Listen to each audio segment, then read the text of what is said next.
భాస్కరాచార్యుల సమక్షంలో 18 పరగణాలకు చెందిన 714 గోత్రికులైన వైశ్య నాయకులతో సమావేశం జరిగింది.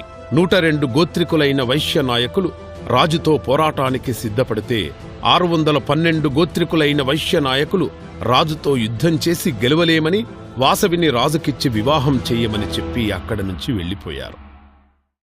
102 గోత్రికుల వైశ్య నాయకులతో కుసుమ శ్రేష్ఠి రాజుతో యుద్ధానికి సన్నద్ధమవుతున్నాడు. ఈ విషయం తెలిసిన వాసవి అక్కడికొచ్చి తన కోసం ఈ రక్తపాతం వద్దని, ఒకరి కోసం ఇంతమంది సైనికుల ప్రాణాలతో చెలగాటమాడటం సరైన పద్ధతి కాదని, సమస్యకు యుద్ధం ఒకటే మార్గం కాదని, అహింసతో ప్రపంచాన్ని జయించవచ్చని అందరిని ఒప్పించి తాను ఆత్మహుతికి సిద్ధమైంది. వాసవితో పాటు 102 గోత్రికులు కూడా ఆత్మహుతికి సిద్ధమయ్యారు. అందరూ అగ్నిప్రవేశం చేయనవసరం లేదు, కుటుంబానికి ఒక పుణ్య దంపతులు మాత్రం అగ్నిప్రవేశం చెయ్యాలని చెప్పగానే అందరూ అంగీకరించారు. భాస్కరాచార్యులు గోదావరి తీరంలో 103 అగ్నికుండాలను సిద్ధపరిచారు. వాసవితో పాటు 102 గోత్రికులు తల్లిదండ్రులు అగ్నికుంటాలకు ప్రదక్షిణ చేసి వేదమంత్రాల సాక్షిగా అగ్నిగుండాలలోకి ప్రవేశించి అగ్నికి ఆహుతయ్యారు.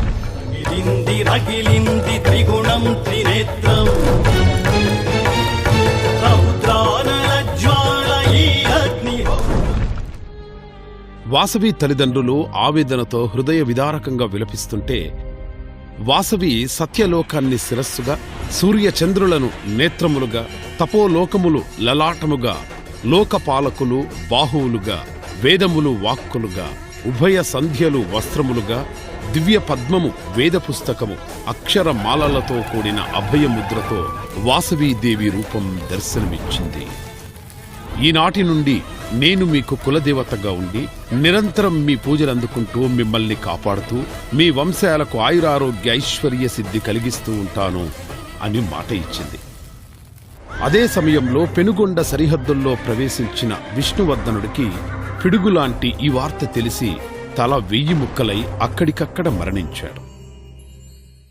తమ వంశం నాశనం కాకుండా కన్యగా మరణించిన వాసవి కన్యకా పరమేశ్వరిని అందరూ పూజలు చేస్తూ పెనుగొండలో వాసవి కన్యకా పరమేశ్వరి ఆలయాన్ని నిర్మించారు.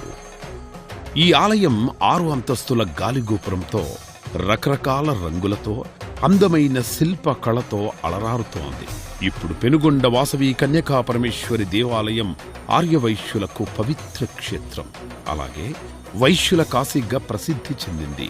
పెనుగొండ వాసవి కన్యకా పరమేశ్వరి దేవి కరుణా కటాక్షాలతో ప్రజలందరూ సుఖ సంతోషాలతో జీవించాలని కోరుకుంటున్నాం.